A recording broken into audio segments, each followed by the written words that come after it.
So, welcome to Why We Don't Think Big and Thinking Big to Move Forward. So, why don't we think big? We don't think big because most of us have risk aversion. There's so much happening in our world, which just makes our nervous system freeze. We stop taking purposeful action. And often we don't really want to put ourselves out there. We don't want to think big because we're a little bit scared of that disappointment wound. It's a word that I heard recently, disappointment wound. And I can totally relate to that. I had a disappointment wound after having a number of attempts and lots of proposals that just didn't come through all of a sudden. And then I was scared to be myself, scared to put myself out there, scared to try again. And so many people are the same. Failing, failing is another thing that we're scared of, especially if it's very public. We don't want to fail. We don't want other people to criticize us. Um, and when I ask people why haven't they started their business, and they say, "Oh, Michelle, I'm a perfectionist. Everything needs to be right." And I call a bit of bullshit on that. Oops, I call BS on that.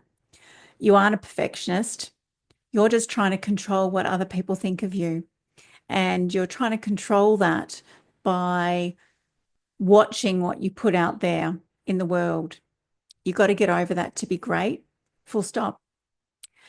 And why else we don't go big is we've been trained by our teachers, we've been trained by our culture, and even by our parents to play small and to take it safe, take the safe option. How many times have you, and I know how many times have I said that to my kids, oh, really, there's no future in that.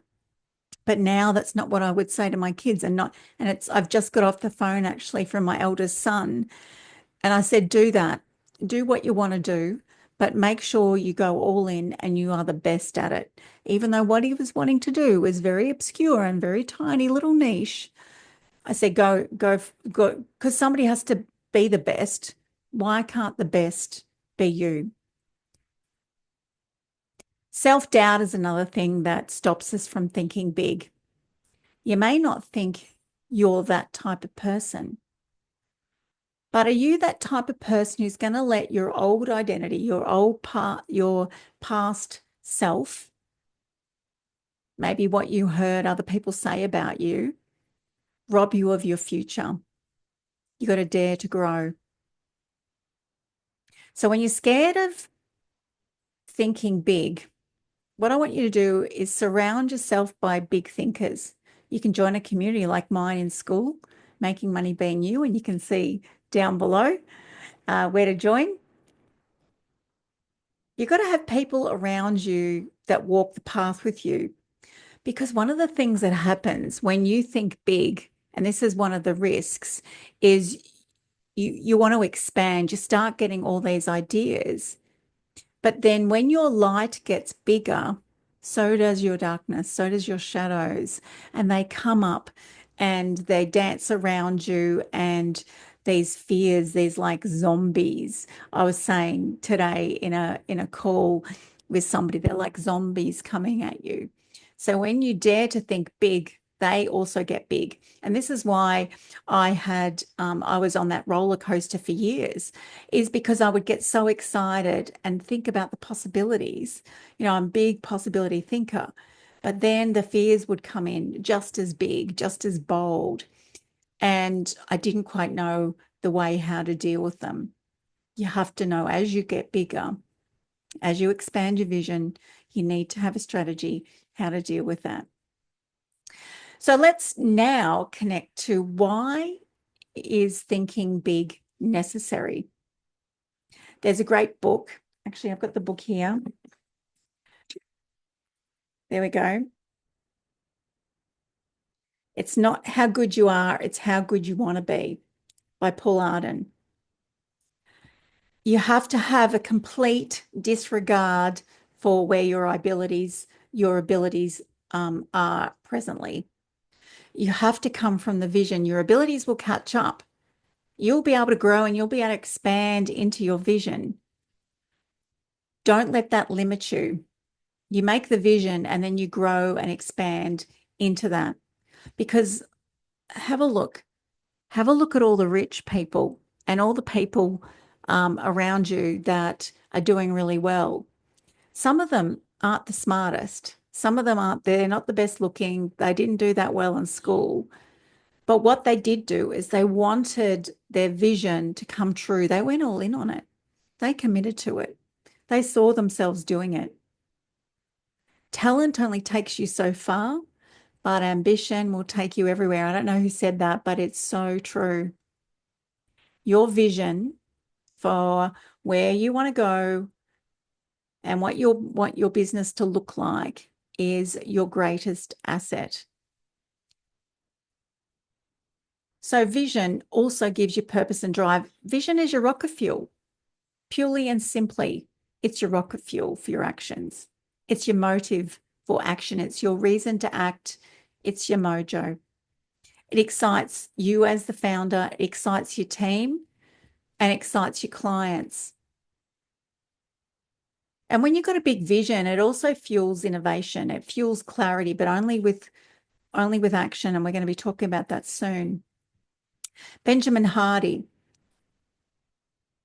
or Dr. Benjamin Hardy, he talks about being your future self. And he says, you've got to think from your future self. And if you don't dare enough to have a big vision, how can you connect and commit to your future self? You have to think from your expansive self, not your past self, because your past self is just going to give you more of the same. Your present self is just going to give you more of the same. You have to have that big vision. You have to dare, which brings us now to why we need to keep moving. You need a big vision to keep you moving, because creating a big vision, creating a big future self means that you set a higher standard for your actions and your decisions today. So that means aligning to your future. When you decide to invest and decide to take actions from your future self, clarity is easy. This is what I found when I was more connected to my future self, to the amount that I wanted to make in my business. It became easy to make investment decisions in what I needed. Did I need a new team member? Did I need a new camera? Did I need a better microphone? Did I need a new coach or a leader? What skills was I missing? And I felt more confident to make those decisions because I had a future self, a big vision to step into, and I'm stepping into it. It's happening, and you can too. You just have to dare to have that vision. And to have the vision as you're moving forward, you also have to accept that you're going to consistently make mistakes and you're going to be revising them all the time. And this brings me to be, do, have. All the spiritual folks, spiritual business owners, they love be, do, have. You got to be the type of person to do the things that you need to do to have what you want, have a successful business. Because spiritual folks, they want to marry purpose with success and growth. And that's perfect. But we know that being is important, but being in action is much more powerful. Some forms of clarity only come from being in motion. And that's where I know lots of spiritual folks get stuck. It's where I got stuck. I know I did. You can't be yourself out of a shitty business. You can't be yourself into and in front of your ideal clients. But being in motion certainly can. So being in motion, I call the law of application, or rather, actually, I didn't call it that. I woke up one morning And it was like I was taking dictation. I had LOA, and I'm thinking law of attraction. And then I got in my head, no, law of application. I took dictation and I just wrote it down. I don't think I've got the book here. I've got it upstairs.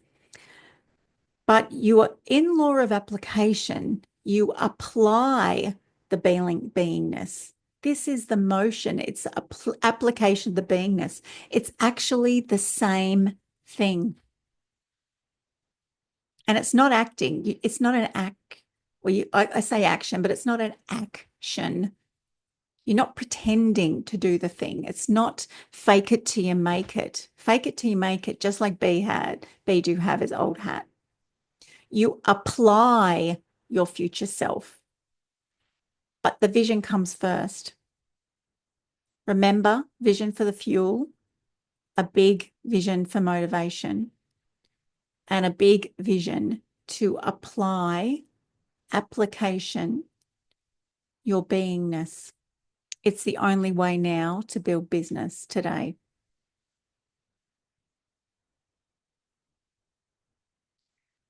So we have to think big in business, but sometimes we also have to go small. Let's think about when we have to go small. So thinking big is the fuel and it drives innovation, excitement, and creativity, whilst thinking small moves you forward in manageable steps. It makes the vision less daunting and more actionable. Think about the rungs on a ladder. You do not jump the rungs on the ladder to get straight to the top. You take small steps up the ladder. And that's when we have to think big and then we go small. Small actions followed by iteration. We're collecting data and then you can change direction. You have to experiment. So you get the fuel from the action and you confidence from celebrating the small steps, celebrating what you've just done. And these small steps also make the journey more sustainable. You want success your way. And this is how you do it. Big vision, small steps.